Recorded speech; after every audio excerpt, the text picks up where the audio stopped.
भाई जो गुरु बचन पे डट गे, कट गे फंद चुरा। एको गुरु संभाल जाने का बालक बोरा रे, कह कबीर तुम चढ़ चित राखो, यो सोई में डोरा रे। कह कबीर तुम चढ़ चित राखो, जो सोई में डोरा रे। मानत न मन मोरा साधो, मानत न मन मोरा रे। बार बार मैं ये समझाऊं, जग में जीवन थोड़ा रे। बार बार मैं ये समझाऊं, जग में जीवन थोड़ा रे। और जब आप और हम भगत भाई बहन इस शब्द को गाते हैं तो हम क्या बोलते हैं? बार बार सतगुरु समझावे, जग में जीवन थोड़ा है। आप और हम ये शब्द गाएंगे तो क्या बोलेंगे? ये नहीं बोलेंगे बार बार मैं ये समझाऊं, नहीं, हमने बोलना है बार बार सतगुरु समझावे, जग में जीवन थोड़ा रे। अब भाई गुरु तो परमात्मा है, ये चाहे सतगुरु बोले चाहे मैं बोले, इनकी मर्जी। लेकिन भगत ने क्या बोलना है? बार बार सतगुरु समझावे, जग में जीवन थोड़ा रे। और मैं ये समझाऊं, जग में जीवन थोड़ा रे। दुविधा दुर्मति चतुराई में, जन्म गया नर तोड़ा रे। अब 90% संगत का जन्म व्यर्थ में जा रहा है। दुविधा दुर्मति चतुराई में, जन्म गया नर तोड़ा रे। संगत दुविधा में है। कौन है परमात्मा? Kabir is God, Kabir is God, लेकिन पहचान नहीं पा रही कि कबीर कौन है, कहां है कबीर। कबीर की फोटो से थोड़ी बात बनेगी। फिलहाल मुझे भूख लग रही है बहुत तेज, और मेरे सामने कोई रोटी की फोटो लाके दे दे, तो क्या वो रोटी की फोटो देखने से, खाने से मेरा पेट भरेगा? मुझे तो ओरिजिनल रोटी चाहिए। तो ठीक है, कबीर भगवान है, कबीर बंदी छोड़ है, कबीर मोक्ष देता है, कबीर भक्ति देता है, लेकिन कबीर है कहां वर्तमान में जो मुझे भक्ति दे, मुझे नाम दे, मुझे ज्ञान दे? जब तक वो सामने प्रकट नहीं होगा, जब तक ओरिजिनल रोटी नहीं आएगी मेरे सामने, तब तक मेरी भूख कैसे मिटेगी? तो दुविधा दुर्मति चतुराई में, जन्म गया नर तोड़ा रे। 90% संगत का जन्म इसी दुविधा में, सतगुरु की शरण में आने के बाद भी व्यर्थ में जा रहा है। गुरु बना रखा है सतगुरु जी को, सतगुरु रामपाल जी को, और भगवान मान के पूज रहे हैं वो डाडी मूछ वाली कबीर की मुर्दा फोटो को। इसको कहते हैं दुविधा दुर्मति चतुराई में, जन्म गया नर तोड़ा रे। और परमात्मा कहते हैं अब भी आन मिलो सतगुरु से, करो गुरु ज्ञान पे गोरा रे। कि जो ज्ञान दे दिया ना, सतसेवकों की तरह उस ज्ञान के ऊपर विचार करो। और अब भी आन मिलो सतगुरु से। अभी भी समय है, जब तक तुम्हारी श्वासें शेष हैं, अपने सतगुरु को ही सब कुछ मान लो। अपने सतगुरु से मिल जाओ, एक भाव हो जाओ। सतगुरु के अलावा किसी और में परमात्मा मत देखो। तो कहते हैं अब भी आन मिलो सतगुरु से। वो दाढ़ी मूछ वाला नहीं आने वाला तुम्हें यहां से पार करने के लिए। जब वो दाढ़ी मूछ वाला तुम्हें ज्ञान देने नहीं आया, तुम्हें नाम देने नहीं आया, तो तुम्हारे लिए विमान कैसे लेके आएगा? तो मालिक कहते हैं अब भी आन मिलो सतगुरु से। तुम्हारा सतगुरु स्वयं परमात्मा है। चतुराई में, जन्म गया नर तोड़ा रे। अब भी आन मिलो सतगुरु से, करो गुरु ज्ञान पे गोरा रे। बच्चों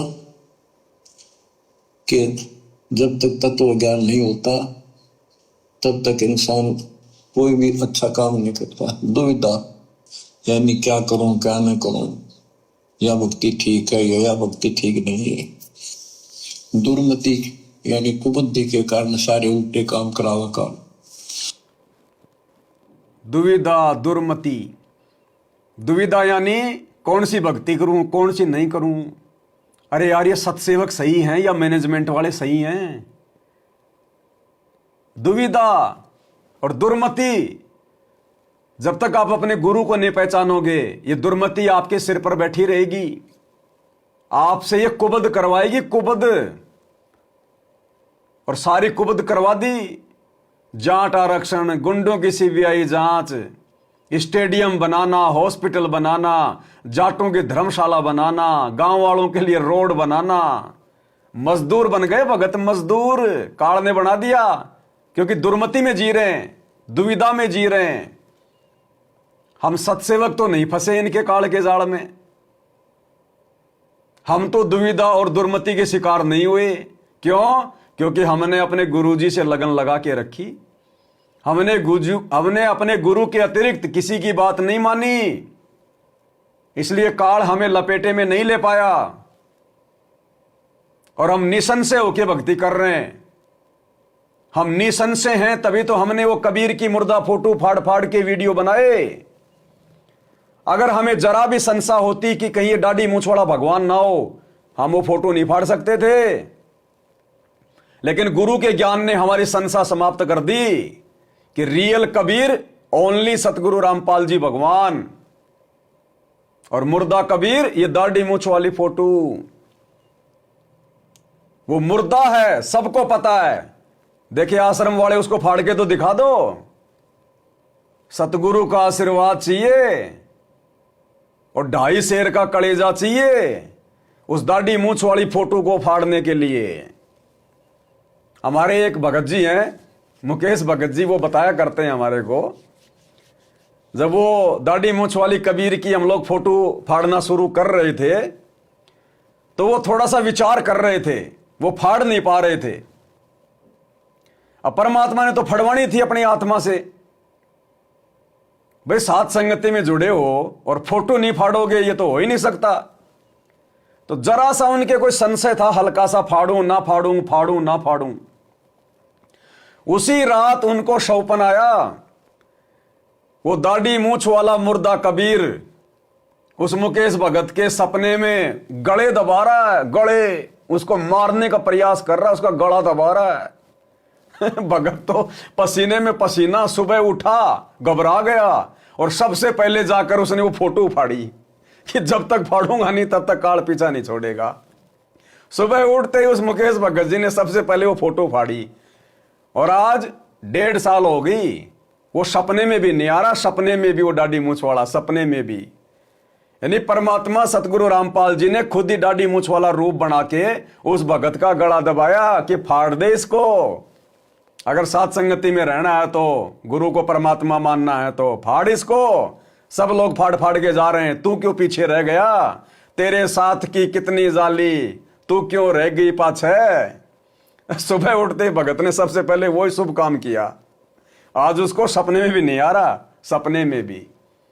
तो जब तक हम दुविधा में रहेंगे तो दुर्मति हमारे साथ रहेगी, और दुर्मति के शिकार होकर ही सतलोक आश्रम वालों ने गुरुदेव के जेल जाने के बाद सारे उल्टे कर्म किए हैं, सारे उल्टे कर्म। क्योंकि सद्बुद्धि आपको आ ही नहीं सकती जब तक गुरु का पूरी तरह से आशीर्वाद भगत पे नहीं होगा।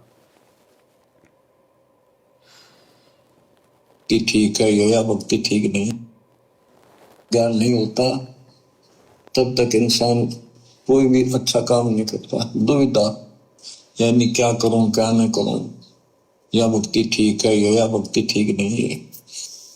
दुर्मति यानी कुबुद्धि के कारण सारे उल्टे काम करावा का।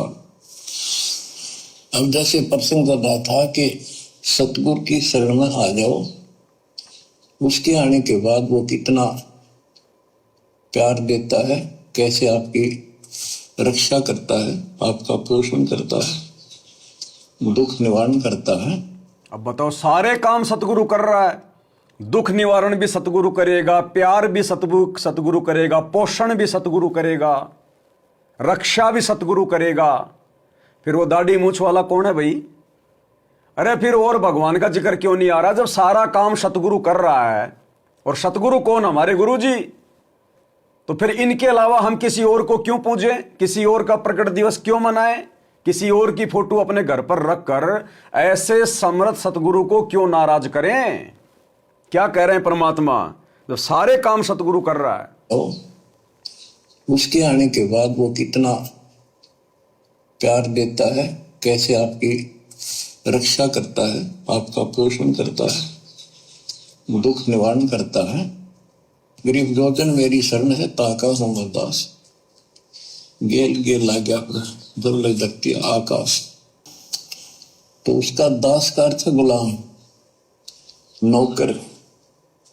पतिव्रता जमी पर जो जो धर है पाँव, समर्थ झाड़ू देते हैं ना काटा देते। जब आप इस पद पर आ जाओगे, समर्पित हो जाओगे, सोकर में भी किसी अन्य देव देवता का इष्ट रूप में समझ ना करोगे, उस जब आप इस पद पे आ जाओगे, पतिव्रता पद पे आ जाओगे, शौपन में भी किसी अन्य देवी देवता या अन्य किसी का सुमरण नहीं करोगे इष्ट रूप में। जबकि इन आश्रमों में तो जून के महीने में जो कबीर प्रकट दिवस मनाया जाता है, वो अपना इष्ट मान के तो मनाया जाता है। वो दाढ़ी मूछ वाले कबीर का जो प्रकट दिवस मनाया जाता है, कबीर प्रकट दिवस, वो अपना इष्ट मान के मनाया जाता है। इष्ट कौन होता है? परमात्मा। तो परमात्मा कहते हैं जब तक आप अपने गुरु के अलावा किसी और में अपना इष्ट नहीं देखोगे और पूरी तरह से समर्पित हो जाओगे, तो समझो आप पतिव्रता पद पे आ गए। और पतिव्रता पद पे आने के बाद फिर देखना गुरु के खेल, फिर देखना गुरु के झटके। परमात्मा कांटा भी नहीं लगने देगा। कांटा भी नहीं लगने देने का मतलब है आपके जीवन में यदि कोई संकट, कोई समस्या, कोई दुख तकलीफ आनी होगी, परमात्मा उसको बाईपास कर देगा, बाईपास। और आपको महसूस करवाएगा कि मेरे ऊपर यह बहुत बड़ा संकट आना था, लेकिन मेरे गुरुदेव भगवान की दया से यह टल गया। आज संगत दुखी क्यों है? आज 90% संगत क्यों दुखी है, क्यों परेशान है, क्यों अकाल मौत मर रही है? घर घर में झगड़े, जितनी भी रमणियां होती हैं इन आश्रमों में, 50% में वाद विवाद, झगड़े, तलाक, बच्चे पैदा कर करके छोड़ दिए माता बहनों को। क्यों? क्योंकि इनमें से पतिव्रता पद पे कोई नहीं है। ये अपने गुरु को अपना इष्ट नहीं मानते, इसलिए परमात्मा का पूर्ण आशीर्वाद उनके ऊपर नहीं है। इसलिए परमात्मा उनके जीवन में आने वाले संकटों को नहीं टाल रहा। उनके जो प्रारब्ध में जो लिखे हुए हैं, जो कर्म के कांटे, परमात्मा उनको नहीं निकाल रहा। ये नियम है परमात्मा का। जब तक आप पतिव्रता पद पे नहीं आओगे, परमात्मा आपके निकट नहीं आएगा जिस कदर आना चाहिए। भाई जो गुरु बचन पे डट गे, कट गे फंद 84।